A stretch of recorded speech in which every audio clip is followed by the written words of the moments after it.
വാശിയോടെ ദേവി വിളിച്ച് പറയുന്നതെല്ലാം തകർന്ന ഹൃദയത്തോടെ അപ്പുറത്തെ മുറിയിൽ നിന്നും ഒരുവൻ കേട്ടു. അവനൊപ്പം ആ മുറിയിൽ കാവലായി നിന്നിരുന്ന ഡാനിയും ഇതെല്ലാം ഒരു തകർച്ചയോടെ കേട്ടു. വിച്ചു.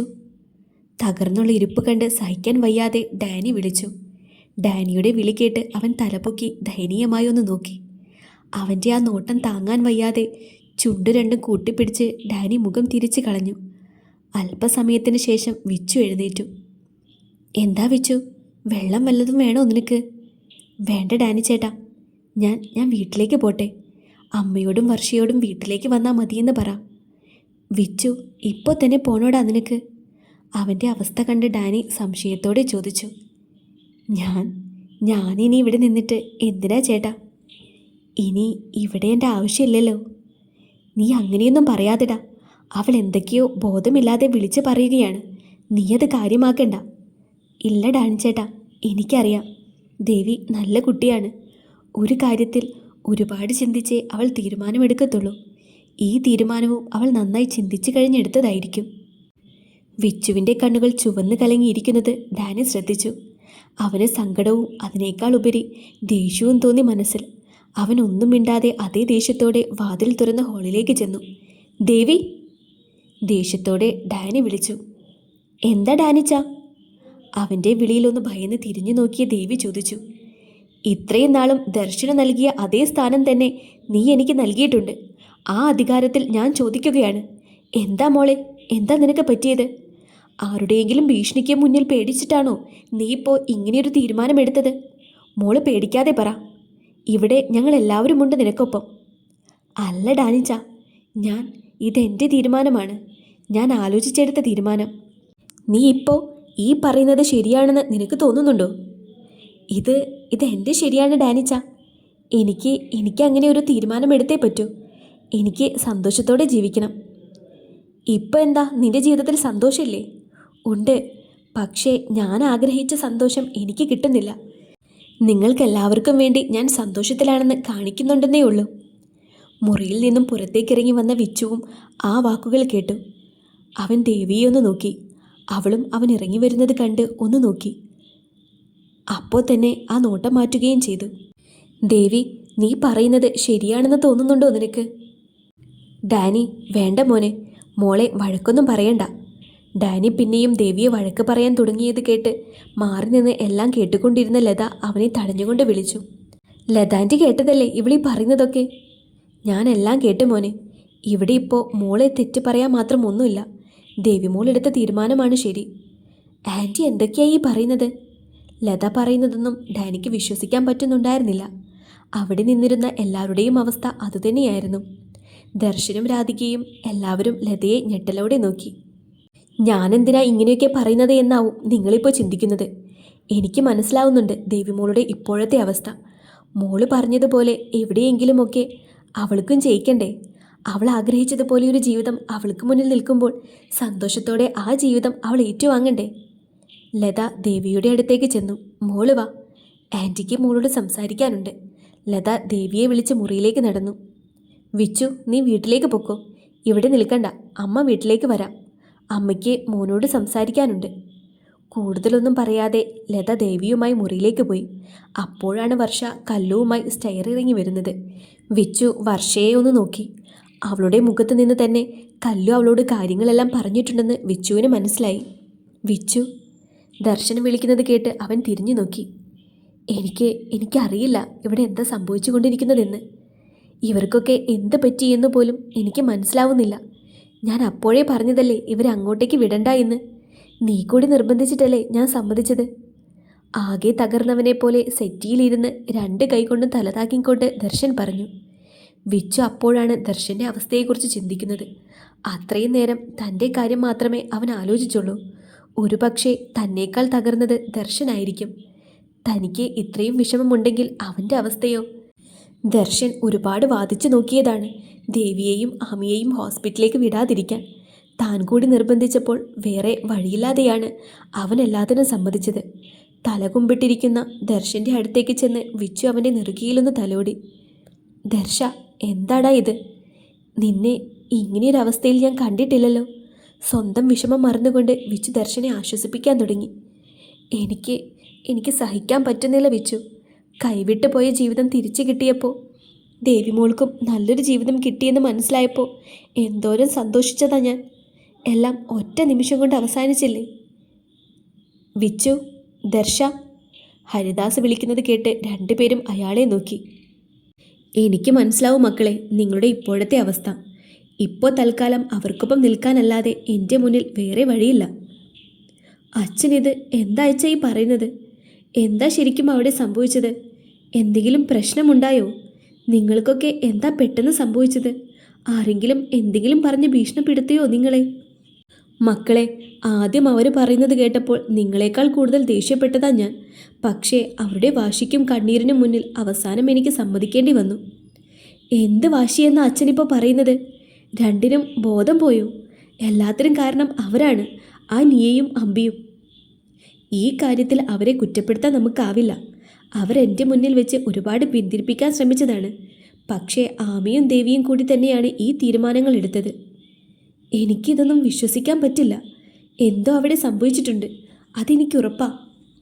ഒന്നും സംഭവിച്ചിട്ടില്ല മോനെ. അച്ഛനും അവിടെ സാക്ഷിയായി നിന്നതല്ലേ.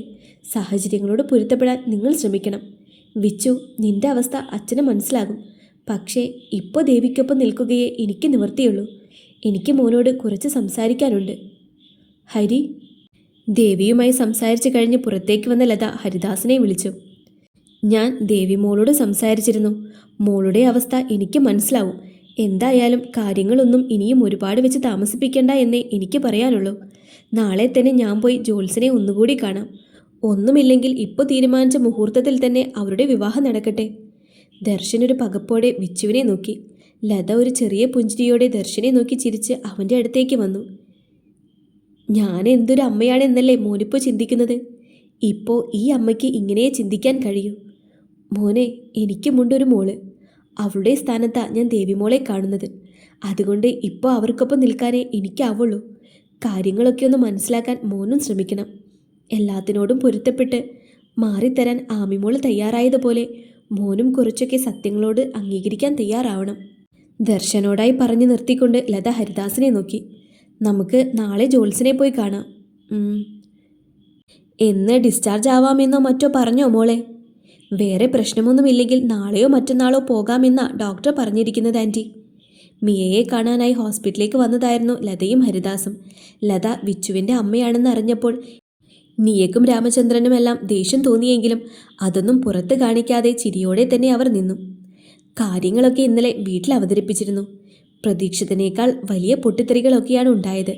രാധികയും ദർശനും ഇപ്പോഴും ഇടം തിരിഞ്ഞു നിൽക്കുകയാണ്.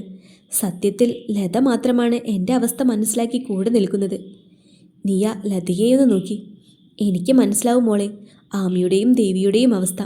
എനിക്കുമുണ്ടൊരു പെൺകുട്ടി. അവർ വഴക്കിട്ട് നിൽക്കുന്നതൊന്നും നിങ്ങൾ നോക്കണ്ട. ഞങ്ങൾ സംസാരിച്ച് ശരിയാക്കിക്കോളാമല്ല.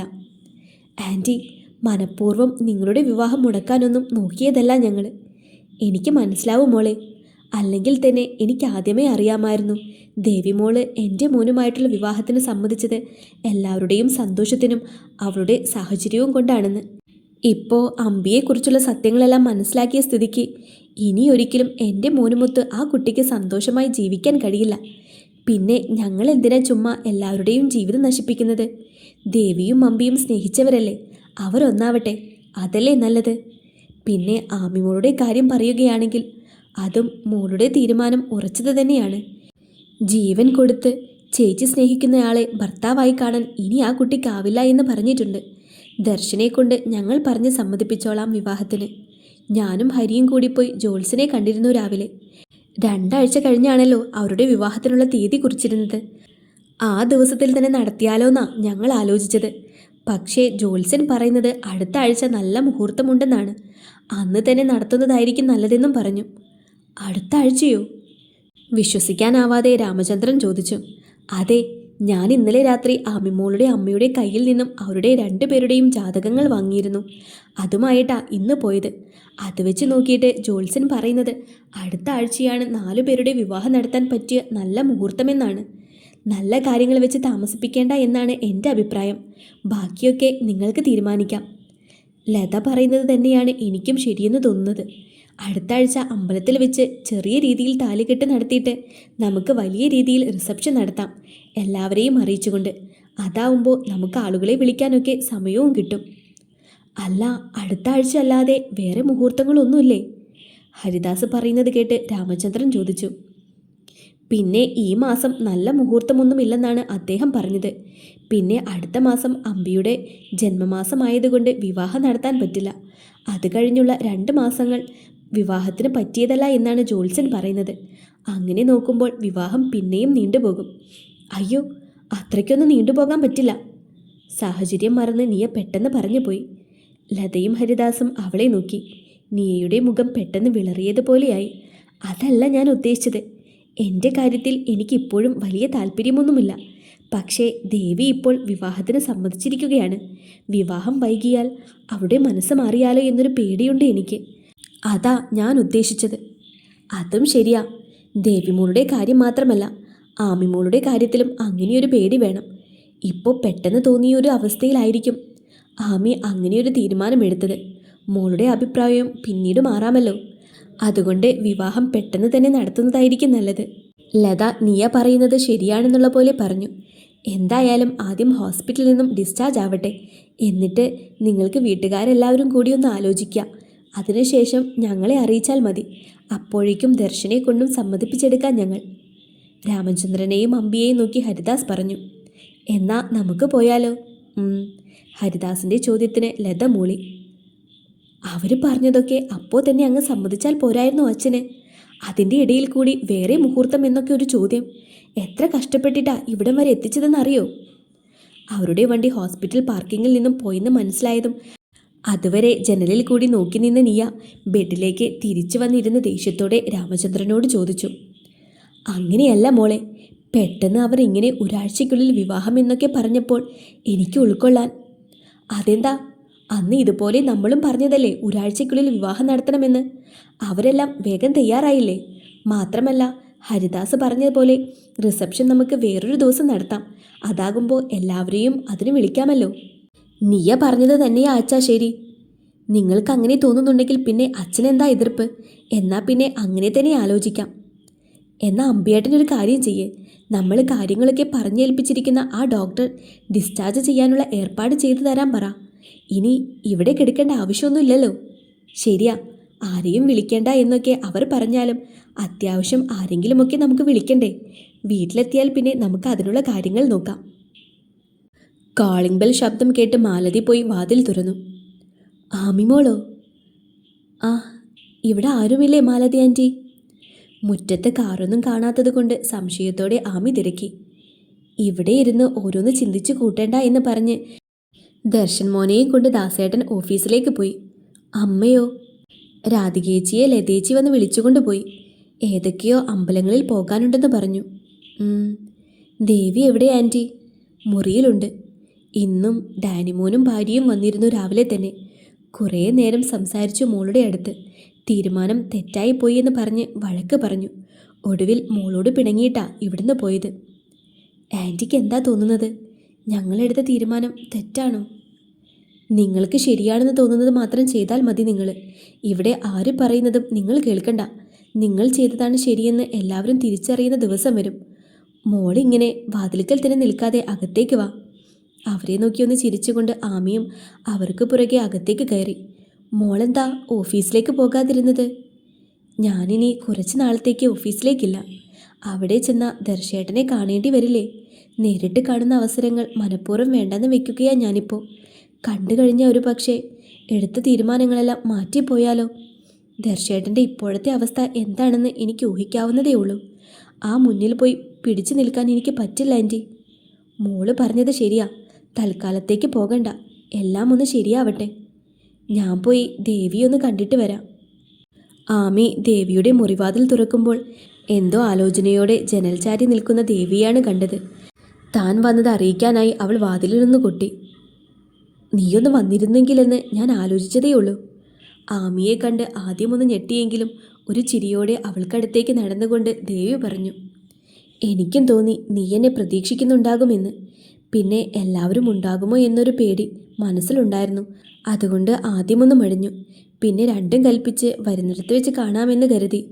ഡേവിച്ചൻ വന്ന് ചീത്ത പറഞ്ഞതൊക്കെ മാലതി ആൻറ്റി പറഞ്ഞു. നിനക്ക് വിഷമമാകുന്നുണ്ടോ? എന്തിന്? എന്നെപ്പോലെ അല്ലല്ലോ. നിനക്ക് ഈ അനുഭവമൊക്കെ ആദ്യമായിട്ടല്ലേ? ഞാനെടുത്ത തീരുമാനമല്ലേ. ഇതിൽ വരുന്ന പ്രശ്നങ്ങൾ അതെന്താണെങ്കിലും ഫേസ് ചെയ്യാൻ തന്നെയാണ് ഞാൻ തീരുമാനിച്ചിരിക്കുന്നത്. ആമി സന്തോഷം നിറഞ്ഞൊരു ചിരിയോടെ ദേവിയുടെ 2 തോളിലും കൈവച്ചു. ഞാൻ ആഗ്രഹിച്ചത് ഇതുപോലൊരു ഉത്തരമാണ്. പക്ഷേ ഇവിടം വരും വരെ പ്രതീക്ഷിച്ചത് വേറൊരു ഉത്തരമാണ്. എന്ത്? ഞാനെടുത്ത തീരുമാനം തെറ്റായിപ്പോയി ആമി. ഇനിയും ഇതൊന്നും താങ്ങാൻ എനിക്കാവില്ല. എല്ലാവരോടും. ആമി സംസാരിച്ചു കൊണ്ടിരിക്കെ തന്നെ ദേവി അവളുടെ വായ് പൊത്തി. ഇല്ല ആമി, ഞാനെടുത്ത തീരുമാനം തന്നെയാണ് ശരി. നമ്മൾ ചെയ്തതിനുള്ള ന്യായം നമുക്കറിയാം. അതുകൊണ്ട് ഞാൻ ഇപ്പോഴും ഈ തീരുമാനത്തിൽ തന്നെ ഉറച്ചു നിൽക്കുന്നു. ആകെ വിഷമമുള്ളത് വിച്ചുവേട്ടനെ കുറിച്ച് ഓർക്കുമ്പോഴാ. എങ്ങനെയാ ആളെ പറഞ്ഞു മനസ്സിലാക്കേണ്ടത് എന്ന് എനിക്കറിയില്ല ആമി. തൽക്കാലം ഒന്നും പറയാൻ നിൽക്കണ്ട. അതായിരിക്കും നമുക്ക് നല്ലത്.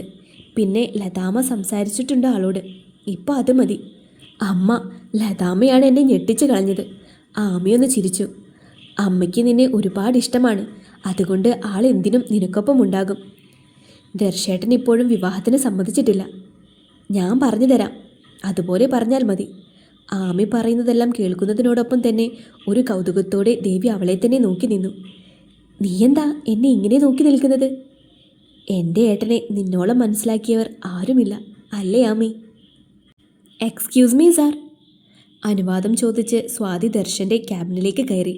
അവൾ ഒരു നിമിഷം അവൻ്റെ മുഖത്തേക്ക് തന്നെ നോക്കി നിന്നു പോയി. ഒറ്റ ദിവസം കൊണ്ട് ഒരു മനുഷ്യന് ഇങ്ങനെയൊക്കെ മാറാൻ സാധിക്കുമോ? തലേ ദിവസം വരെ സന്തോഷം അലതല്ലിയിരുന്ന ആ മുഖത്ത് ഇന്ന് ദുഃഖത്തിൻ്റെ നിഴൽ നന്നായി പ്രകടമാകുന്നുണ്ട്. രാത്രി തീരെ ഉറങ്ങിയിട്ടില്ലെന്ന് കണ്ണുകൾ കണ്ടാൽ തന്നെ മനസ്സിലാകും. ദർശനെ കണ്ടപ്പോൾ അവൾക്ക് ഒരുപാട് സങ്കടം തോന്നി. പക്ഷേ ആമി.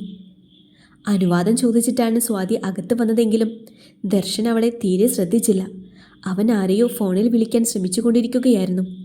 സാർ. അവൻ ശ്രദ്ധിക്കുന്നില്ല എന്ന് കണ്ട് അവൾ വിളിച്ചു. ഫോണിൽ നിന്നും ശ്രദ്ധ മാറ്റി അവളെയൊന്ന് നോക്കി. പിന്നെയും ഫോണിലേക്ക് തന്നെ നോക്കി. പെട്ടെന്ന് അവളാണെന്ന് മനസ്സിലായതും ഒന്നുകൂടി അവളുടെ മുഖത്തേക്ക് നോക്കി. സ്വാതി, താൻ. എടോ. സംസാരിക്കാൻ പോലും പറ്റാതെ അവൻ തലയെല്ലാം ദേഷ്യത്തോടെ ഒന്ന് തടവി. എന്താ സ്വാതി, എന്താ അമ്മയ്ക്ക് പറ്റിയത്? അവളെവിടെ? എനിക്ക് അവളെ ഒന്ന് കാണണം. താൻ അറിഞ്ഞില്ലേ കാര്യങ്ങളെല്ലാം? ഞാനെല്ലാം അറിഞ്ഞു സാർ. ആമി വന്നിട്ടില്ല. അവൾ അപ്പാർട്ട്മെൻറ്റിലുണ്ടോ? ഞാനൊന്ന് പോയി കണ്ടിട്ട് വരാം. സാർ, അവൾ അവിടെയില്ല, വീട്ടിലേക്ക് പോയി. വീട്ടിലാണെങ്കിൽ ഞാൻ അന്വേഷിച്ച് ചെല്ലില്ലല്ലോ, അല്ലേ? എന്തിനാണോ? എന്തിനാ അവൾ എന്നെ ഇങ്ങനെ വിഷമിപ്പിക്കുന്നത്? ഇതിന് മാത്രം എന്ത് തെറ്റ് ചെയ്തു ഞാൻ അവളോട്? ചെയ്ത തെറ്റിനെല്ലാം മാപ്പ് ചോദിച്ചില്ലേ ഞാൻ? എനിക്കിതിന് പറ്റുന്നില്ല സ്വാതി. എനിക്ക് അവളെ വേണം, അല്ലാതെ വേറെ ആരെയും എനിക്ക് സ്നേഹിക്കാൻ പറ്റില്ല. സാർ, അവളുടെ സാഹചര്യം സാർ മനസ്സിലാക്കണം. അവളുടെ ചേച്ചിക്ക് വേണ്ടിയല്ലേ അവളിതെല്ലാം? അതെ, ചേച്ചിക്ക് വേണ്ടി ത്യാഗം ചെയ്യുന്ന അനിയത്തി അല്ലേ? ദർശൻ സ്വാതിയെ നോക്കി പുച്ഛത്തോടെ ചിരിച്ചു. എല്ലാവരും അവളുടെ വിഷമത്തെക്കുറിച്ച് മാത്രമേ ചിന്തിക്കുന്നുള്ളൂ. എന്നെ ഒന്ന് മനസ്സിലാക്കാൻ പോലും ശ്രമിക്കുന്നില്ല. നിഖിലുണ്ടായിരുന്നുവെങ്കിൽ അവനെയാണെങ്കിൽ വിളിച്ചിട്ട് പോലും ഒന്നും കിട്ടുന്നില്ല. ദേഷ്യവും സങ്കടവും എല്ലാം ഉണ്ടായിരുന്നു അവൻ്റെ ആ ശബ്ദത്തിൽ. താൻ എന്തിനാ ഇപ്പോൾ വന്നത്? ഈ ഫയലൊന്ന് തരാൻ വേണ്ടിയിട്ടാ. അവിടെ വെച്ചിട്ട് പോയിക്കോ, ഞാൻ നോക്കിക്കോളാം. ഒന്നുകൂടി മടിച്ച് അവനെ തിരിഞ്ഞു നോക്കി അവൾ പുറത്തേക്ക് നടന്നു. പിന്നെ എന്തോ ഓർത്തതുപോലെ അവൾ നിന്നു. സാർ, എനിക്കൊന്ന് വീട് വരെ പോയാൽ കൊള്ളാമെന്നുണ്ട്. താൻ പോയിക്കോ. അവൾ അവരുടെ ക്യാബിനിൽ ചെന്നപ്പോൾ ശ്രുതി അവിടെ ഉണ്ടായിരുന്നില്ല. അവൾ മനുവിൻ്റെ അടുത്തായിരിക്കുമെന്ന് സ്വാതിക്ക് തോന്നി. ശ്രുതിയോട് പോലും പറയാൻ നിൽക്കാതെ അപ്പോൾ തന്നെ ഓഫീസിൽ നിന്നും ഇറങ്ങി. വീട്ടിലേക്കാണെന്ന് ദർശനോട് കള്ളം പറഞ്ഞ് അവൾ നേരെ അപ്പാർട്ട്മെൻറ്റിലേക്ക് പോയി. ഗേറ്റ് തുറന്ന് വണ്ടി മുറ്റത്ത് കൊണ്ട് നിർത്തിയിട്ട് സ്റ്റാൻഡ് ശരിയല്ലാതെ വണ്ടി താഴെ വീണിട്ട് അതൊന്ന് നോക്കുക പോലും ചെയ്യാതെ സ്വാതി വേഗം പോയി കോളിംഗ് ബെൽ അമർത്തി.